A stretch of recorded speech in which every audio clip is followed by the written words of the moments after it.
Ok, muchachos. Bueno, con el video anterior, la explicación del primer video, vamos a resolver el taller que yo les envié. Entonces, primeramente, vemos en el taller un diálogo que hay entre dos estudiantes. Aquí nos muestran un ejemplo de dos átomos, ¿verdad? Que van a formar un enlace.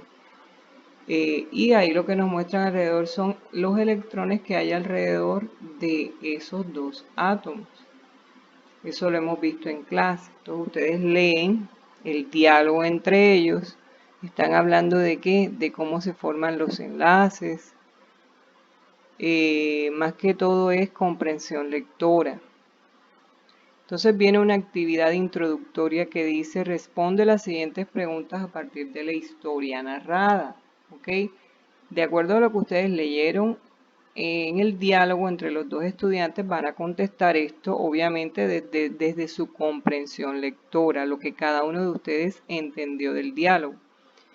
Entonces la primera pregunta dice, ¿qué otras sustancias iónicas conoces?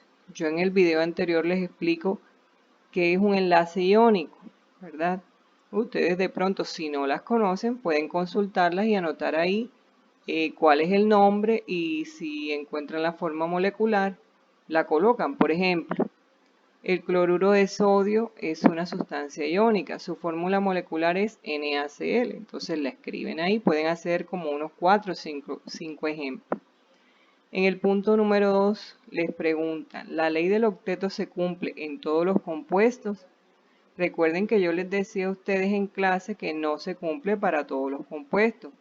Hay unos compuestos que son excepción a la ley o a la regla del octeto. Entonces recuerden cuáles son, de pronto hasta lo tienen anotado en el cuaderno y colocan ahí cuáles son esas excepciones a la regla del octeto. Facilito. En el punto número 3 les preguntan ¿qué papel juega la electronegatividad en la formación de enlaces químicos?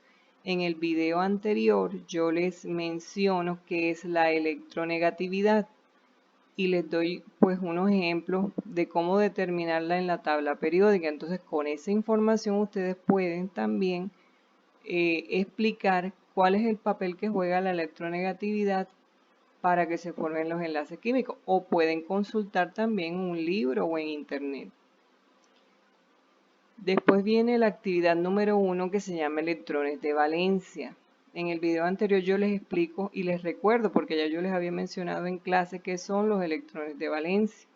De todas maneras les recuerdo que son los electrones que están en el último nivel de energía.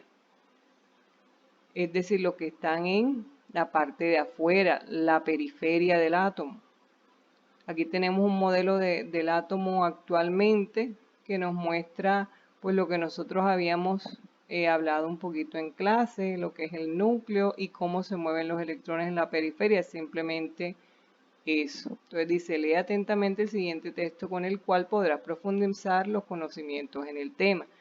Aquí entonces les explican qué son los electrones, ¿verdad? El número de electrones que tiene un átomo en el último nivel de energía. Es decir, aquí les están aclarando lo que son los electrones de valencia. Ya yo se los aclaro en el video anterior, pero de todas maneras, aquí lo volvemos a tomar. Este cuadro yo se los coloqué también en el video anterior para explicarles a ustedes que los electrones de valencia se representan a través de la estructura de Lewis con puntos alrededor de los símbolos de cada elemento y que podemos encontrar por lo menos para la familia de los grupos A, la familia 1A, 2A, 3A, 4A, 5A, 6A, 7A, 8A.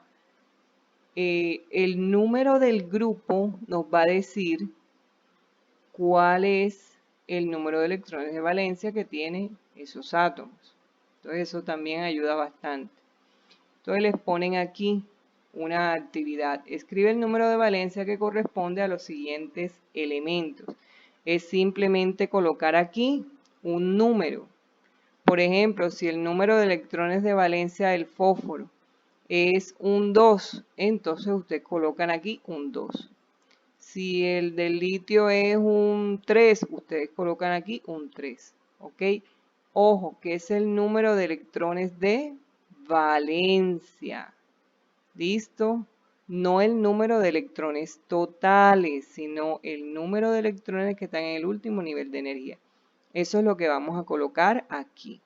Listo. Después viene el punto número 2, donde nos dicen para cada uno de los siguientes compuestos realiza la estructura de Lewis.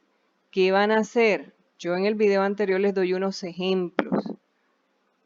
Esto que está aquí se da con la unión de un átomo de hidrógeno, nitrógeno y 2 de oxígeno. Ustedes van a tratar de representar aquí la estructura de Lewis, como se las mostré en el video anterior. Entonces ustedes tienen que buscar cuántos electrones de valencia tiene el átomo de hidrógeno, cuántos tiene el átomo de nitrógeno y cuántos tiene cada uno de los átomos de oxígeno.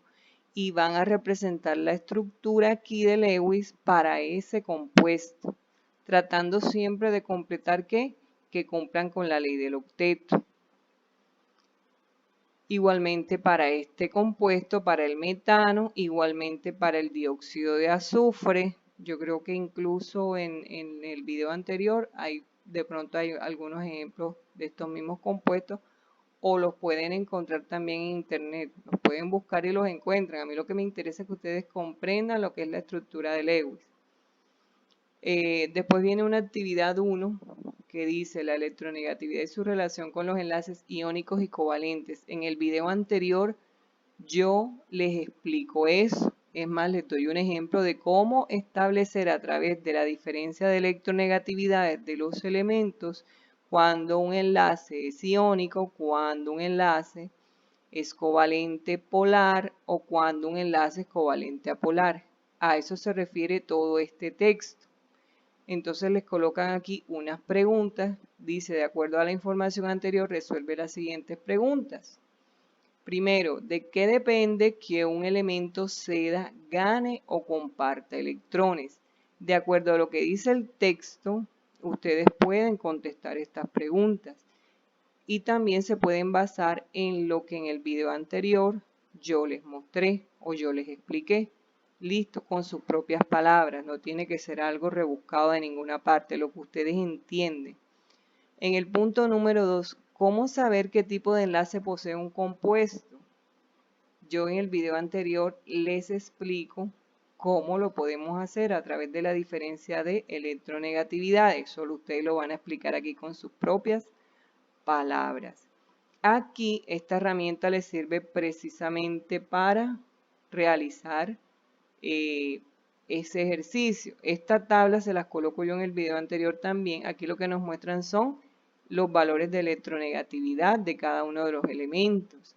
Entonces la tabla periódica, la electronegatividad aumenta de abajo hacia arriba y de izquierda a derecha. Recuerden que la electronegatividad es una propiedad de todos los elementos químicos y se establece también en la tabla periódica. Entonces ustedes con estos valores pueden hacer la diferencia de electronegatividades para determinar qué tipo de enlace se forma.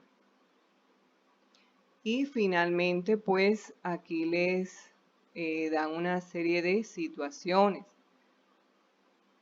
Dice, aquí es para determinar precisamente cómo clasificar los siguientes enlaces como iónicos, covalentes polares o covalentes puros. Cuando hablan de covalentes puros, es decir, se refiere a enlaces covalentes apolares.